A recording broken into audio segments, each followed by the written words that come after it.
একটা লাইক ঠেসে দিয়ে দিবে, যত পারো তত ঠুসে ঠাসে দিবে এবং চিপাই চাপাই গিয়ে লিঙ্কটা শেয়ার করে দিবে। সেই সাথে চ্যানেলটাকে টুক করে সাবস্ক্রাইব করে দিবে। বুঝলে বাচ্চারা? চলো আমরা আমাদের ভিডিও শুরু করি। হ্যাঁ, কত কথা কব, চলো কোন দিক দিয়ে শুরু করবো?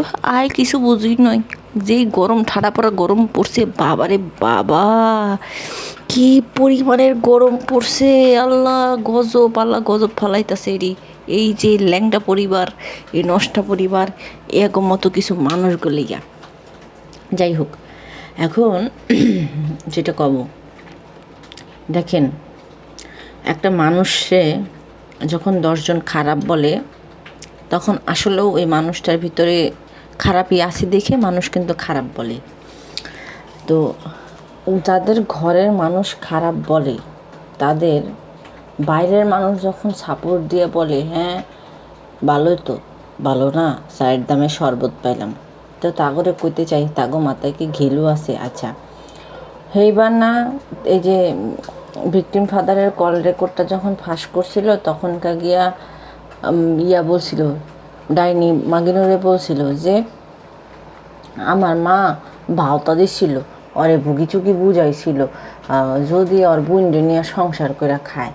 এখানে যদি পয়েন্ট ধরি, বহুত পয়েন্ট ধরা যায়। তো এই যে ও যে তখন ওই কথা কইছিল যে ভুগিচুগি দিছি আমার মা আমার সম্পর্কে, এই কথা বদনাম কইরা, তাহলে এখন খুকি কেন এই ভুগিচুগি আবার কইতেছে? তো ওর মার ভুগিচুগির সাথে খুকির ভুগিচুগি মিলা যায় কেন? হ্যাঁ নাই লাগিয়া কিবরিয়ার কাছে হ্যাঁ মাইয়া দিবে দেখা ভুগিচুগি কইছে, তাইলে খুকির কাছে আবার ওর নামে বদনাম করছে কেন? এটা আবার কেমন ভুগিচুগি? আমার মাথায় একটু সমস্যা আছে, তো আলুর দোষ আছে, তো ভুইলা যায়, বুঝি কম, হাউকাউ করি বেশি, ভুইলা যাই। আপনারা একটু কয়া দিন, আমি বুঝি না।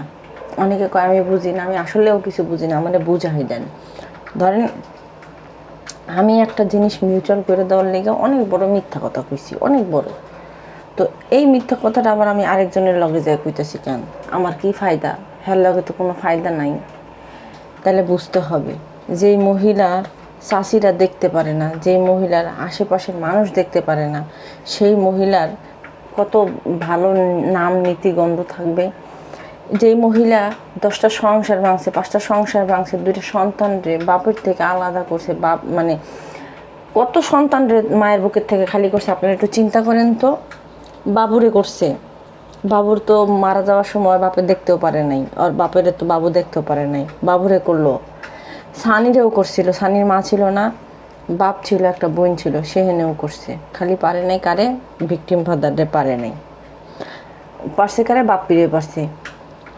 তাহলে কতগুলা মায়ের বুক একটা ডাইনি খালি করছে। সেই সাথে এই সানির বুকের থেকে সানির বাচ্চা, যেটা সানি অবশ্য স্বীকার করে নাই, ডিএনএ টেস্ট করতে চাইছে, তারপরেও করছে, সামাজিক কথা চিন্তা ভাবনা করে তারপর মাইনা নিছে। তো একটারে খালি করলো, মরিয়ম রে বাপের বুকের থেকে খালি করলো। তানজিলার তো বাপের ঠিকই নেই, পয়দাটি ঠিক নেই, আর বাপের ঠিক দেখি করবো, 100 বেডার তলে যায় হইয়া পয়দা করছে, ওটার কথা বাদিয়ে দিলাম, এটা তো জারস। কিন্তু জেডির বাপ ছিল, মানুষরাও দেখেন আঙ্গুল দিয়ে কইতে পারবে যে ওর বাপ অমুক, ওর বাপ অমুক। তানজিলারটা কেউ কইতে পারবো, কেউ কইতে পারবো না। তো এতগুলা মানুষের পরিবারের বুক থেকে এদের সন্তানকে খালি করছে কে? এই যে আপনারা যারা ভদ্র সমাজের মানুষ, যারা মাহিনুরকে ফেরেস্তা বলেন, আপনাদের গুরুমা। তো যেই মহিলা এত কাজকাম করছে, এত করছে, মানুষের সংসার ভাঙছে, মানুষের ঘর ভাঙছে, প্রত্যেকটা বাচ্চারে বাপ থেকে আলাদা করছে, সেই মহিলা খুব ভালো। তাহলে সেই মহিলার সার্টিফিকেট তার মা নিজে দিছে, যে পেটে রাখছে, যে 10 মাস 10 দিন না, 9 মাস পেটে রাখছে, 38 সপ্তাহতেই তো বাচ্চা হয়। তো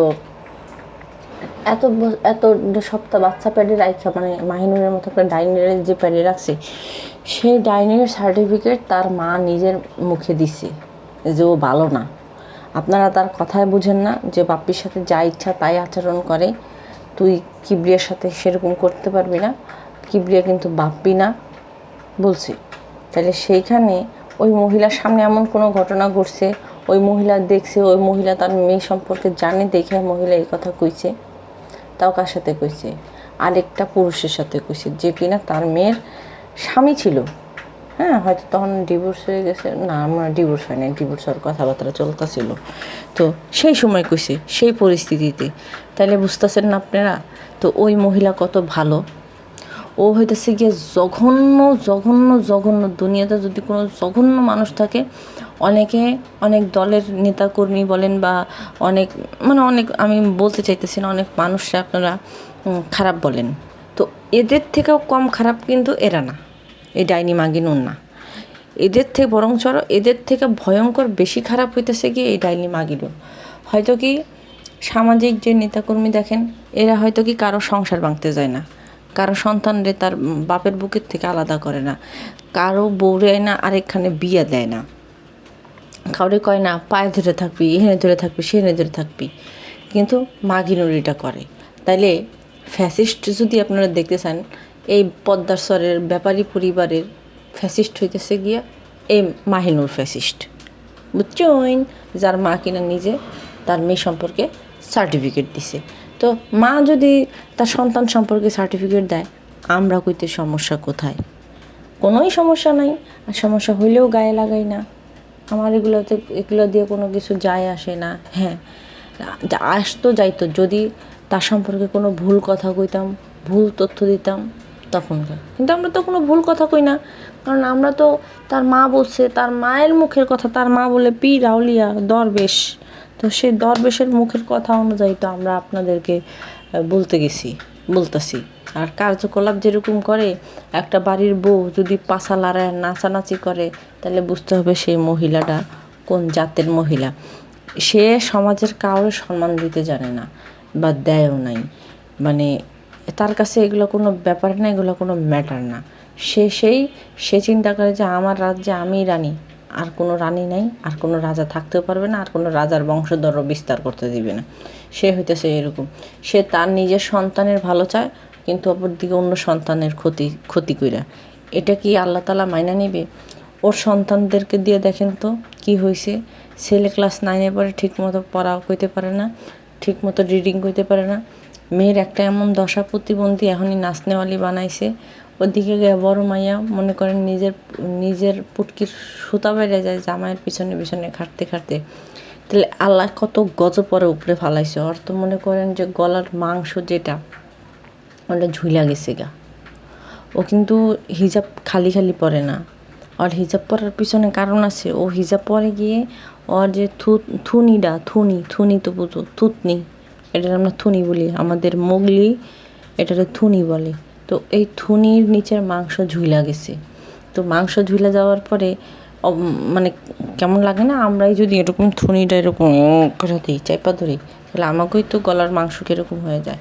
তো সেরকম ওর থুনি এরকম হয়ে গেছে। তো ওটা দেখতে ভয়ঙ্কর বিশ্রী বাজে লাগে, যেই কারণে হিজাব পরে। হিজাব খালি পরে না। মাইয়া শ্বশুর বাড়িতে যাইয়া মাইয়া জামাই রাস্তায় খাড়ায় রয়েছে, সেই সমকা গিয়া অর্ধেক রাস্তার থেকে হিজাব খুলতে বাড়ির মধ্যে ঢুকে। তাইলে বুঝেন ও কত ধরনের বেয়াদব, ও কোন জাতের মহিলা।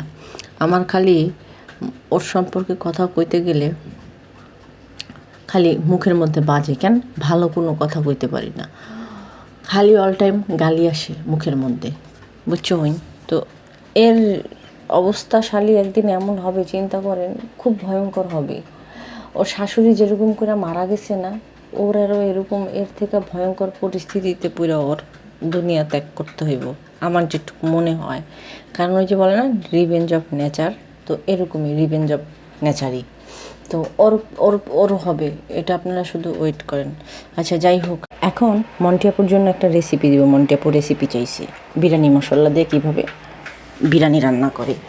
প্রথমে মাংস ঝরাইয়া, পানি ঝরাইয়া নিয়ে, তারপরে টক দই, আদা রসুন জিরা বাটা, তারপরে সামান্য লবণ, তারপরে গিয়া ওই যে কী বলে টেস্টিং সল্ট, হালকা একটু মরিচের গুঁড়া দিয়ে ম্যারিনেট করে আধা ঘন্টা রাখার পরে ওই পেঁয়াজ কাইটা কুইটা তারপরে যখন তেলে ভাজি, হালকা যখন তেলটা নরম মানে পেঁয়াজটা নরম হয়ে যায়, তো এরপরে গিয়ে ওই ম্যারিনেট করা মাংসটা রান্না করি। তো আমি যেহেতু ইন্ডাকশনে রান্না করি, তো সেই ক্ষেত্রে আমার 160 ডিগ্রিতে দিয়ে আমি রান্না করলে পরে আমার মনে হয় 40 মিনিটের মধ্যে মাংসটা সিদ্ধ হয়ে যায়। আর যেহেতু টক দই দেই, তো সেই ক্ষেত্রে মাংস সিদ্ধ হবে ইজিলি।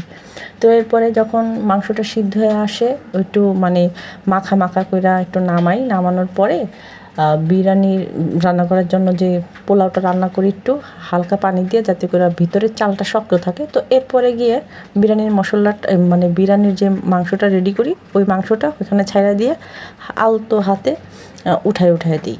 তো এরপরে যখনকার দেখি যে না চালটা ফুটে গেছে, তো বারবার কয়েকবার মানে লাড়াচাড়া দিলে দমে রাখলে পরেই হয়ে যায়। এই হইতেছে আমার সহজ রেসিপি। আর বিরিয়ানি কিন্তু খাইতেও টেস্ট হয়ে যায়। আর একটা কথা, যদি বাদাম বাটা দেন দিতে পারেন, সমস্যা নেই। তো সবাই ভালো থাকবেন, টাটা, আল্লাহ হাফিজ।